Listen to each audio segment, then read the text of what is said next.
Hello. I hope you're having a good day. Today we'll watch the movie called Andromeda. A spaceship descends to the surface of an unknown planet. An astronaut emerges, carrying an American flag to plant it in the soil of this new world. Meanwhile, on Earth, a young man lies in a bathtub holding his breath.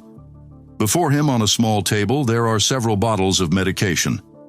He seems completely uninterested in answering the persistent ringing of a nearby phone. Later, he starts his day by preparing breakfast with coffee. The phone rings again, but this time the caller ID shows an unexpected address: his late father's office. Surprised, Aiden jumps on his motorcycle and rides to a NASA facility. There, Joseph Sharp and Robert McGrady comment that Crawford's son isn't as punctual as his father, wondering if he'll even show up. Just then, Aiden enters the room. Sharp introduces himself and explains they contacted him due to an emergency. Both men knew his father well, having worked with him. Crawford, described as a brilliant scientist and skilled pilot, entrusted them with the work of his life before leaving: the exploration of space beyond Earth. Sharp shows Aiden several cases belonging to his father and asks him to open one. Inside is a device Crawford developed, called the neuroinhibitor. Upon hearing this, Aiden gets angry and accuses them of speaking as if his father had simply gone out for groceries. He reminds them that his father is dead, and everyone knows it. He still holds resentment, remembering how he spent more time at work than at home, missed birthdays, and barely communicated with his son. Aiden doesn't understand why they summoned him.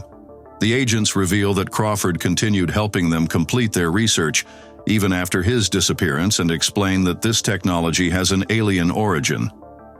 Aiden is shocked when they suggest his father might still be alive. After all, there was an official funeral, and both he and his mother saw the casket. They explain this was a condition imposed by Crawford, who wasn't sure if he'd return, and the funeral was meant to ease their worries in his absence.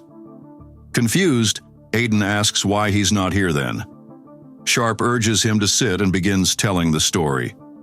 Crawford's first mission was a classified expedition to Mars. His co-pilot was a woman named Susan. After extensive training, both were devastated to find Mars uninhabitable and couldn't accept the mission's failure. Susan refused to return to Earth while Crawford decided to go back. Susan continued her research on the planet but soon ran out of supplies, and her body was never found.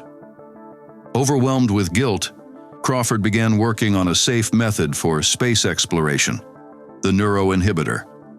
NASA considered searching for Susan, but with no family on Earth, they decided not to send a rescue team. After the meeting, Aiden discusses everything with his psychiatrist and remembers one night his father came home late and silently watched him. As a child, Aiden recalled his father's expression, so unlike his usual behavior, as if he were hiding something wonderful. Only during their last encounter did Aiden realize his father had been keeping something extraordinary from him. Reflecting on the NASA conversation, Aiden remembers how the agents explained that for years, his father had been in the Andromeda constellation. Though not in physical form, his consciousness resided within the neuroinhibitor traveling through space. His body remained at the NASA facility until it began to deteriorate, at which point it was abandoned. The agents explained that the human mind moves faster than light. Crawford was fascinated by how the brain perceives and controls the world. Walking through a forest, for example, a person sees sunlight on the leaves, hears birds, and smells fresh air. Sensory neurons in the eyes, ears, and nose send signals to the brain, combining sensations in milliseconds. Crawford applied this concept to the neuroinhibitor, allowing him to explore planets without physically traveling. Using the device, he built colonies and even made contact with other species. However, his consciousness is now trapped inside it. The agents confess Earth is dying due to overpopulation, food shortages, and accelerated climate change. Infrastructure is expanding uncontrollably. Crawford believed that while humanity was born on Earth, its ultimate destiny lies elsewhere. That's why he dedicated his life to finding a new home for mankind. For years, Crawford communicated with them using the device he invented, but 3 weeks ago, all contact ceased. A week later, an inexplicable alien attack occurred on planet NP-22, targeting Earth's representatives. The agents know hostile alien life forms have emerged in that region, but the details remain a mystery. Alongside Crawford, 11 other researchers with implanted chips at the base of their necks also traveled to the Andromeda constellation. These individuals remain in a state of perpetual sleep. Unexpectedly, Aiden is one of them. His father took advantage of a car accident Aiden had as a child, which left him unable to remember what the doctors did during his recovery. During that time, Crawford implanted a chip in him, hoping he might one day reach the target planet. Now, Aiden is the only one who can discover what happened to the researchers. All of Crawford's followers have also gone silent, likely sharing the same fate. Even within the truth and determine whether the planet can become a new home for humanity. Aiden reminds them he's neither a scientist nor a pilot, but the agents are convinced that, as Crawford's son, he can save humankind. After the conversation, Aiden imagines his father and Susan on Mars, celebrating the discovery of a rare mineral and contemplating the planet's vast emptiness. His thoughts are interrupted by the voice of his psychiatrist, who reminds him he's been visiting her for 3 years and recently stopped taking his medication. For the first time, Aiden talks about his father, whom he had tried to forget. The psychiatrist asks what he hopes to gain from these sessions. Surprisingly, Aiden confesses he feels detached, as if he's about to do something incredible. The psychiatrist assumes he means self-harm, but Aiden refuses to elaborate and abruptly leaves for home. Suddenly, Aiden remembers a scene in the operating room and steps out of his bathtub, where he usually relaxes. This time, however, he feels intensely agitated. He grabs a bottle of pills, but, after a pause, decides not to take them. Meanwhile, the agents inform their superiors that Aiden might follow in his father's footsteps and become humanity's last hope. Before losing contact, Crawford managed to transmit a video from the Andromeda system. It revealed the system to be much larger than previously thought, showing the dark side of NP-22. From this area, a distress signal emanates, one that only Aiden can investigate. He also receives a message that was once indecipherable. In it, a robot states, "In every universe there is a dictator who pretends to be an explorer, whose true intent is to destroy, enslave, or annihilate his people." Aiden sees this as a potential threat. His superior advises caution and insists on convincing him to undertake the mission. The next day, Aiden is late again. The agents doubt he'll accept the risky offer, especially since they themselves don't fully trust the system. However, Aiden arrives and, surprisingly, agrees to join the mission. They take him to a simulator where the team demonstrates what will happen during the mission. When Aiden lands on the planet, he will see a clear sky in the landing zone. Although breathing won't be necessary, the respiration system will be deactivated. He'll travel aboard a ship designed by his father, which accounts for many factors, including artificial gravity. Still, he won't experience weightlessness, as they ask him to exit the simulator. Aiden removes the VR headset and is presented with a white suit, another invention by Crawford's last student. Aiden is armed, as self-defense is crucial in space. The moment for the cosmic jump arrives. Aiden makes the leap, albeit clumsily, and lands on a planet his father named Cerberus. From above, he observes a surface covered in ice.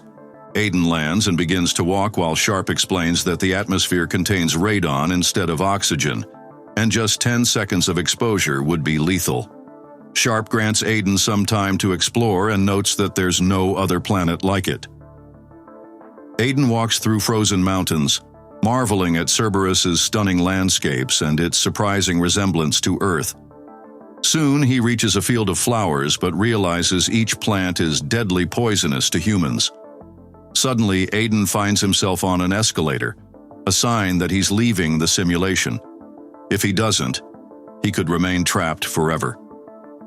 Aiden exits the simulation and discovers that the entire training program was created by Crawford's mind. However, next time, it will be real. When Aiden reaches NP-22, he's told not to interact with the projections people have created from memories. These can't see or touch him, although he can perceive them. Aiden wonders how his father managed to keep his discovery secret. It turns out Crawford had informed the president who, upon calculating the cost of providing inhibitors for every human on Earth, decided to shut the project down, leaving only 2 employees in the department. The next day, Aiden visits his psychiatrist again. She expresses concern for his mental state and suggests new treatment. However, Aiden suddenly talks about overpopulation and how his father had solved that problem. Everything he says suggests a major change is near. At home, Aiden pours his pills down the sink and throws them away. Then he goes to NASA and requests permission to use the music-to-music neuroinflammation system, weapons humanity could never create, and an existence so complex it defies human understanding. Crawford explains that the only language he's found in that realm is violent. He reveals that he sacrificed his family to keep searching for a new home for humanity, but insists everything he did was for his son. Aiden refuses to believe him and admits he struggles every night with dark thoughts. He says he takes pills and sees a psychiatrist just to get through it. His father insists Aiden is destined to do something remarkable to help others. Crawford promises to atone for his mistakes and describes the defense systems, advanced weaponry, and spacecraft he built. He also explains how he monitors enemies who view humanity as insignificant creatures. Crawford reveals that time exists in the 5th dimension and can be perceived by their enemies, even though humans can't see it. He explains that an incomprehensibly advanced species from NP-22, for whom Andromeda is home, doesn't want humanity to settle there. Suddenly, Crawford stops speaking, and Aiden is expelled from the simulation, unaware of what truly happened on the planet. McGrady brings him back to reality and reveals that Crawford reprogrammed his beacon after disappearing, making it impossible to track. Aiden visits his psychiatrist once more, stating he has no idea what the human mind is capable of. He insists his problems are trivial, and he's willing to take the risk. The psychiatrist wishes him luck. The next day, Aiden embarks on his mission to NP-22.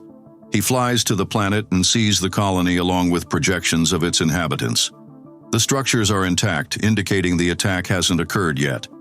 Suddenly, one of the projections moves toward him, but it's clear it cannot see him. The agents instruct him to take photos of the greenhouses and then withdraw. During this time, sensors begin to fail, and Aiden sees robots lurking. He tries to warn the projections, but they can't perceive him. Frustrated, he removes the visor and reports seeing an enemy army. However, he doesn't understand why the projections can't be used to gather intel. He's reminded that these people are already ghosts.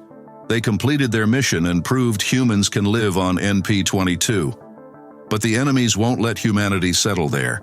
They'll keep attacking until humans retreat. Aiden confesses he spoke to his father, who warned him to look for another planet. Humanity has 2 options: find a new home or defend NP-22. Aiden has the chance to prevent the attack and returns to NP-22. But to save the planet and himself, he must return unharmed. The mission fails. An invasion unfolds too quickly. Something disrupts the connection, and Aiden is surrounded and killed. His lifeless body, devoid of consciousness, remains on the distant planet. NASA fakes Aiden's death, claiming he drowned in his bathtub. His psychiatrist waits for his next session in vain. Later, she coldly reports the incident to her superiors and mentions an unreadable signal received from NP-22. She speculates that Crawford orchestrated everything and that his projection might still be alive. However, she is ordered to destroy all traces of the project. At that moment, a signal arrives. Aiden confirms that he and his father are alive. Crawford had anticipated the attack and reprogrammed the inhibitors, allowing the researchers to rebuild and find a new planet.